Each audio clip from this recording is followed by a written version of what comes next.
ఆ రోజున మొత్తం వీడియో సాక్ష్యాలతో సహా మేము ఆ రోజు చూపించాం. ఏ రకంగా కారులు తగలబెట్టారో. ఇవాళ తగలబడిపోతున్నటువంటి కారులు ఆ పక్కనే ఆ రోజున అక్కడ ఆయన కారు వేసుకుని ఆ ముందు నుంచి వెళ్ళారని కూడా చెప్తారు. చూడండి, కార్లు, ఇన్నోవా కార్లు తగలబడిపోతా ఉంటే దాదాపు 5 కార్లు దగ్గర తగలబెట్టారు ఆ రోజున. నెక్స్ట్ డే కూడా చిన్నగారి కారు కూడా తగలబెట్టారు. No case, no arrest. రాళ్ళు పెట్టి దాడులు చేసి ఎన్ని కార్యక్రమాలు చేశారు. ఇవాళ ఆ కంప్లైంట్ మీద ఎవరైతే కంప్లైంట్ ఇచ్చున్నాడో సత్యవర్ధన్ని మరి ఏ రకంగా వాళ్ళు బెదిరించారో, మరి కిడ్నాప్ కాదా అది? ఇవాళ అక్కడ వస్తున్నటువంటి ఇదిగోండి ఆయనే వంశీ గారు, వాళ్ళ మనుషులు, సత్యవర్ధన్ అతనే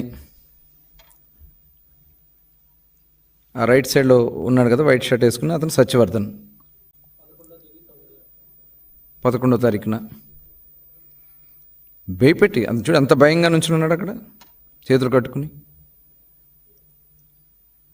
అంటే ఎంత దుర్మార్గంగా వాళ్ళు అతన్ని కిడ్నాప్ చేశారన్న దానికి ఇదే ఒక సాక్ష్యం.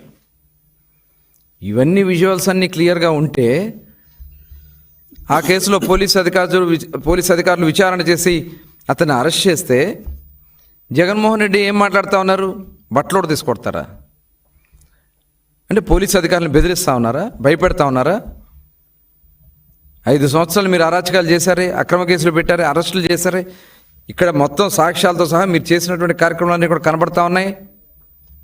ఇవాళ ఆ కేసులో అతను అరెస్ట్ చేస్తే ఇవాళ మీరు వచ్చి బెదిరించి భయభ్రాంతులు చేయాలని చూస్తారా? జరగదు. కృష్ణా జిల్లాలో జరగదు.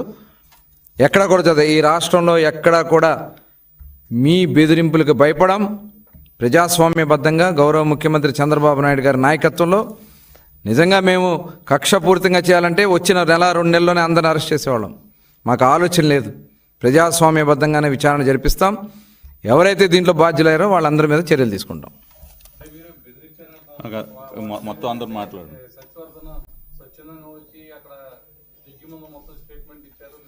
ఇవాళ వాళ్ళే కంప్లైంట్ ఇచ్చారు కదా, వాళ్ళ తల్లిదండ్రులే కంప్లైంట్ ఇచ్చారు మా అబ్బాయిని కిడ్నాప్ చేశారని.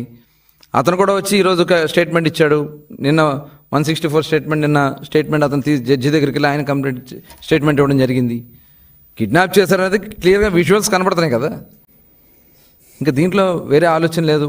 మేము ఎక్కడా కూడా ఎట్టి పరిస్థితుల్లో కక్ష సాధింపు చర్యలు తెలుగుదేశం పార్టీ చేయదు. గన్నవరం శాసనసభ్యులు వెంకట్రావు మాట్లాడతారు.